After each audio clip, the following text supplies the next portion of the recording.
فرماتے ہیں کہ میں نا مزدور لینے گیا، بغداد کے چوک میں مزدور بیٹھے ہوتے تھے، میری ان مزدوروں میں سے نا ایک نوجوان بچے پہ نظر پڑی، بڑا کمزور سا وجود تھا لیکن چہرے پر عبادت کا نشان تھا، ماتھا بتاتا تھا کہ نماز کا بڑا خیال رکھتا ہے۔ میں اس کے قریب گیا، چہرے بھی بڑا کچھ بتاتے ہیں نا، چہروں میں بھی بڑی رانائی ہوتی۔ فرماتے ہیں میں قریب گیا، میں نے اس کو کہا بیٹے مزدوری کرو گے؟ تو کہنے لگا مزدوروں میں بیٹھا ہوں تو حضور مزدوری کے لیے ہی تو بیٹھا ہوں۔ تو میں نے کہا کہ چلو پھر، کہنے لگا نہیں میری کچھ شرطیں۔ میں نے کہا بتاؤ؟ کہنے لگا پہلی شرط یہ ہے کہ لوگ 4 دینار دیہاڑی لیتے ہیں، میں 3 دینار لوں۔ میں نے کہا یار بے تو بڑی بہترین ہے، باقی بھی اس طرح کی رکھ لے۔ اس نے کہا حضور دوسری شرط یہ ہے کہ میں آپ کی مکمل بات مانوں گا لیکن جب اذان ہو جائے گی پھر آپ کی نہیں سنوں۔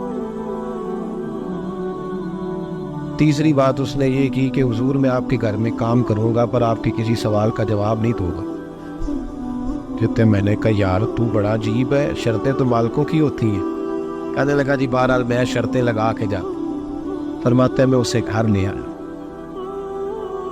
کام میں نے اس کو بتایا تو جو کام مزدور سارے دن میں کرتا ہے نا اس نے 2 گھنٹے میں کر دیا۔ ہمارے مزدور سگریٹ پینے میں بھی تو آدھا گھنٹہ لگاتے ہیں، وہ چائے پینے جائیں تو پونا گھنٹہ، ان کو بھی تو دیانتداری کرنی چاہیے کہ نہیں کرنی چاہیے؟ معاہدہ کیا ہے نا جی تو پورا اترنا چاہیے نا۔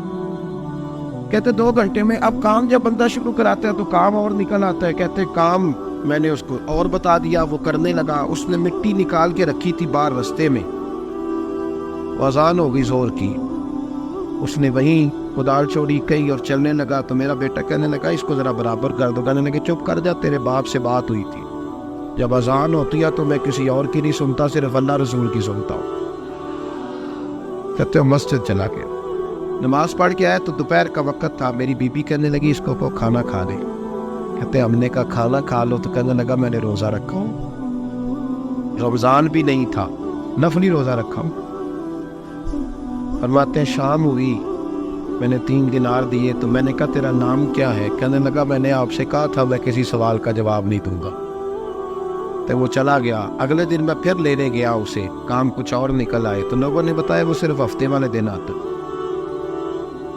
میں نے کہا کیوں؟ کہنے لگے جی وہ کہتا ہے میرا ہفتے کا خرچہ 3 دینار ہے، جب 3 دینار کما لیتا ہوں تو باقی سارا ٹائم اللہ رسول کی ذکر میں گزار دیا کرتا ہوں۔ فرماتے ہیں عجیب۔ اگلے ہفتے میں پھر لینے گیا، میں نے پورا ہفتہ انتظار کیا کہ کام اسی سے کرانا ہے۔ میں جب گیا تو میں نے کہا چلو، کہنے لگا میری شرطیں یاد ہے نا؟ اور میں نے کہا یاد ہے بھائی، ساتھ چل۔ فرماتے ہیں کام کرایا، 2-3 ہفتے وہ آتا رہا۔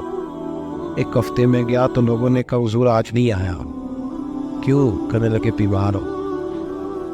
کہاں گھر ہے؟ کہنے لگے بغداد کے قبرستان کے پیچھے جو کچی آبادی ہے اس میں رہتا ہے۔ فرماتے میں گیا، دروازے پہ دستک دی تو کہنے لگا حضور آپ ہے، دروازہ کھولا ہے آ جائیے۔ فرماتے میں اندر گیا تو میں نے کہا تمہیں کیسے پتہ چلا میں آیا ہوں؟ کہنے لگا حضور اللہ والے ہو، آپ نہیں آنا تھا، ورنہ امیر تو غریبوں کا پتہ لینے کوئی نہیں آتے۔ کہتے میں قریب گیا تو کہنے لگا میں آپ کا انتظار کر رہا، تیز بخار ہے، تپ رہا۔ جیب سے کچھ پیسے نکالے، کہنے لگا یہ پیسے رکھنے، ایک انگوٹھی نکالی۔ کہنے لگا حضور آج رات کو میرا انتقال ہو جائے گا، ان پیسوں کا کفن خرید کے صبح جنازہ پڑھ کے مجھے دفن کر دینا، اور جب دفن کرو تو یہ انگوٹھی لے کے عصر کے بعد ہارون رشید کے پاس جانا، آپ اسے کہنا میں نے ملنا ہے پر وہ آپ کو ٹائم نہیں دے گا، آپ اس کو آواز دیجیے گا کہ تیری ایک امانت ہے میرے پاس، پھر وہ آپ سے ملے گا تو انگوٹھی دے دے، پھر آپ میری طرف سے فارغ ہیں۔ حضرت فرمانے لگے تیرا نام؟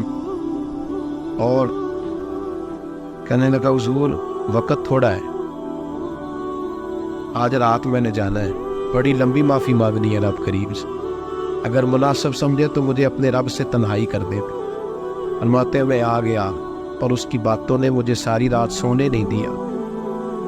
فرماتے صبح بڑی مشکل سے سورج نکلا، میں گیا دروازے پہ ہاتھ رکھا تو دروازہ کھلا ہوا تھا، اندر داخل ہوا تو خوشبوئیں میرا استقبال کر رہی تھی، جب چہرے سے کپڑا ہٹایا تو اس کا تو انتقال ہو چکا۔